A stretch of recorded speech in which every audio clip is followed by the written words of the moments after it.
So, having just seen Army of the Dead by Zack Snyder, what can I say?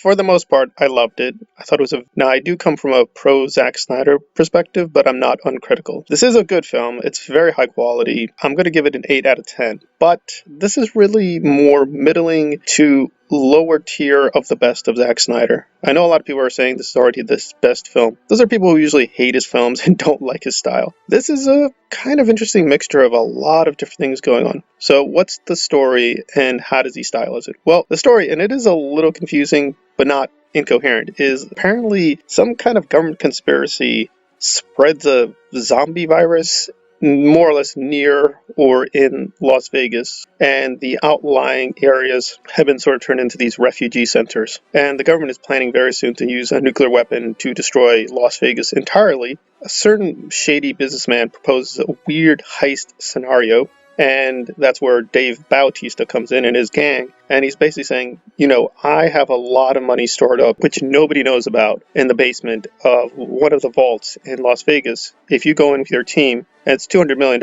you can keep 50 million of it. But of course, with any kind of heist thing, there's a lot of twists and conspiracies, etc., etc. So the lead performance by Bautista, I think, is incredibly strong. He's very charismatic. He's very convincing and believable. However, I didn't really care about the central performance between him and his fictional daughter. They're fine in terms of acting. It's just I never cared or bought into the relationship until the very end. And the very end is very, very touching and very powerful. And I thought that worked really immensely well. But for most of it, it just felt very conventional. We've been through this all before. It's been a well-worn trope. I really didn't care for that, and you do spend a lot of time on that. So that dragged the film down and does take a few points off. However, most of the rest of the film is really well done. The minor performances, some of the other major characters were very interesting. They will come off paper thin to some people. I actually thought they were pretty well laid out, and you do see a lot of complexity in terms of why people shift their allegiances and where their stories go, because there is a lot of attention paid to each particular individual. You will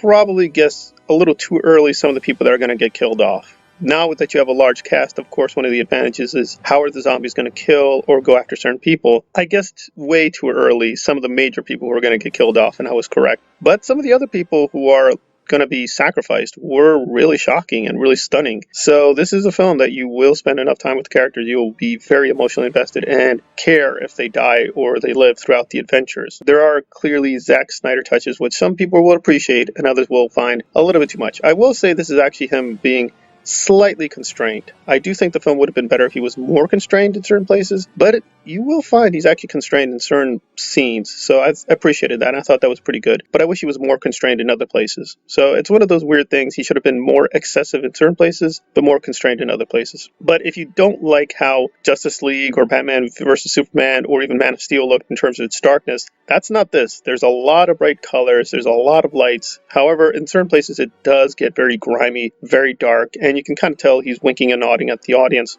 And I did feel at times the use of guns and blood was way, way overdone. It didn't really add to the scenes. There's also questions about the plot and the dynamics of the zombies. The zombies don't just run. They do have this kind of weird hierarchical society. And you're asking questions, well, now that they seem to have some kind of intelligence, why do they do certain things? Again, some of it is fun in terms of the stunt work, but it does make you question, wait, well, how smart or how adaptive are these zombies? Then why are they doing certain things? So there are going to be questions in your mind about how the plot plays out in a certain way and why certain characters didn't guess certain things. So that may be a little frustrating. For the most part, I didn't mind. I didn't notice any major plot holes. There are a certain level of plot gaps, which may be a little bit too much for many people. That's why it's getting an 8 out of 10. It's not a perfect movie. It's not flawless, but I would say there are just so many highs that the lows are very minimal. But again, problem is that probably many people will like the first 2/3. Those are really, really strong, especially a very energetic opening. It's just this very long tracking shot where he just goes nuts with special effects and the zombie makeup, and that was very fun. It's, however, not representative because the film does go back between a horror and action and comedy, but it is decidedly more of a horror movie, and I did feel, unlike Freaky, it is scary for most of its running time. But if you have seen a lot of horror films, you're not going to be too impressed because you're going to be guessing more or less what's going to happen. But I did find at least certain scenes were very innovative, and I appreciated that. So On most counts, a very strong film, very much a Zack Snyder film. If you're not a Zack Snyder fan, you will still enjoy this. It's very open to new people, but if you're a more long-time Zack Snyder film, you're going to appreciate a lot of the winks and nods to his other films as well as to his style.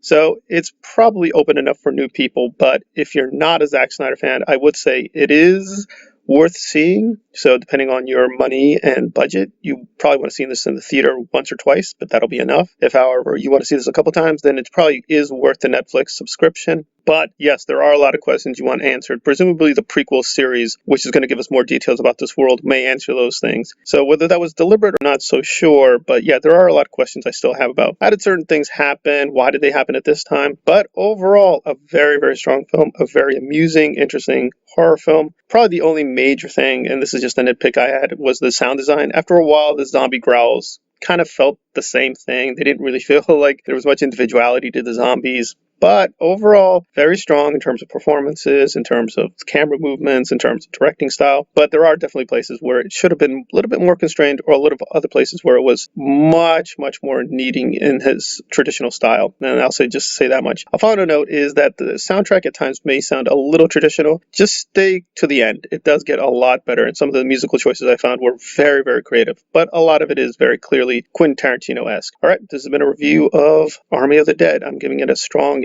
recommendation with 8 out of 10. Thanks for listening.